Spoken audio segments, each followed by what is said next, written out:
इसके ऊपर जिरगा हो सकता है आने वाले दिनों में और कोशिश की जाएगी कि फाटा को बचाया जा सके, जैसे उसको हमेशा इस्तेमाल किया गया कबायली इलाकों को अपने फायदे के लिए, डॉलरों की जंग के लिए, तो आइंदा उसको इस्तेमाल ना किया जा सके।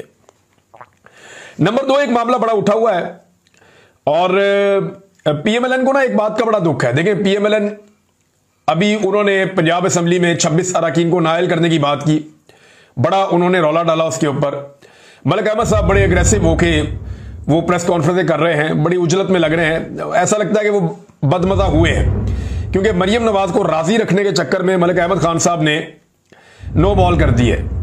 यानी आप ये कैसे कर सकते हैं कि एमपीए एहतजाज कर रहे हैं और एहतजाज करने वाले एमपीए को आप कहें जी क्योंकि इसने एहतजाज किया, मरियम नवाज की शान में गुस्ताखी हो गई, लिहाजा एहतजाज करने वाले एमपीए को हम कर रहे हैं फारिग।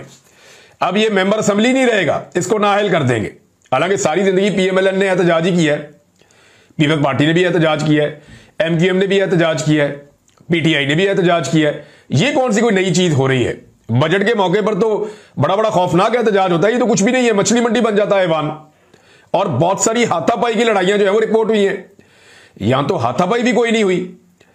तो आप सिर्फ इस बुनियाद पे कि शहजादी साहिबा को पसंद नहीं आया, नागवार गुजरा कि उनके मुंह के ऊपर आकर किसी ने चोर के नारे लगा दिए या चोर की बात कर दी, तो वो ज़हनी मरीजा की वजह से उसको राजी रखने के लिए आप अब 26 अरकान असेंबली की बलि चढ़ाने जा रहे हैं। तो मलिक अहमद साहब जो है उनको पार्टी के अंदर से भी मुखालफत का सामना करना पड़ा, तो बड़े बदमजा हुए हैं।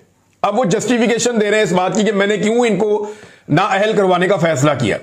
नाअहल तो ये लोग नहीं होंगे, सवाल ही पैदा नहीं होता, और अगर हो गए तो ये खुशनसीब तरीन एमपीएस होंगे, क्योंकि ये एक नई तारीख लिख देंगे कि एहतजाज करने पे और आवाज उठाने पे, अपना जमहूरी हक इस्तेमाल करने पे एमपीएस को ना सिर्फ मुअत्तल किया गया बल्कि उनको नाअहल कर दिया गया।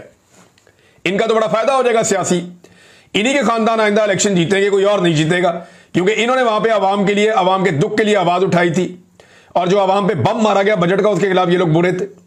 नून लीग की ना एक बड़ी अजीबोगरीब सूरत हाल, और उनका ये दुख भी बहुत बड़ा है।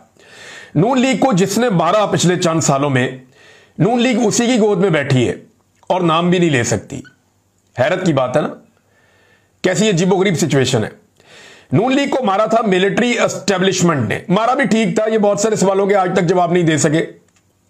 मैं इस बात का हामी नहीं हूं कि मिलिट्री एस्टेब्लिशमेंट मुदाखलत करे या केसेस बनाए या कुछ और करे, ये पाकिस्तान के कानूनी निजाम को यह करना चाहिए, जो एहतसाब करने वाले इदारे हैं उनको यह करना चाहिए।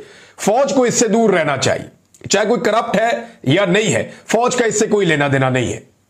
अगर कोई करप्ट है तो जो इदारे करप्शन पकड़ने वाले हैं वो काम करें,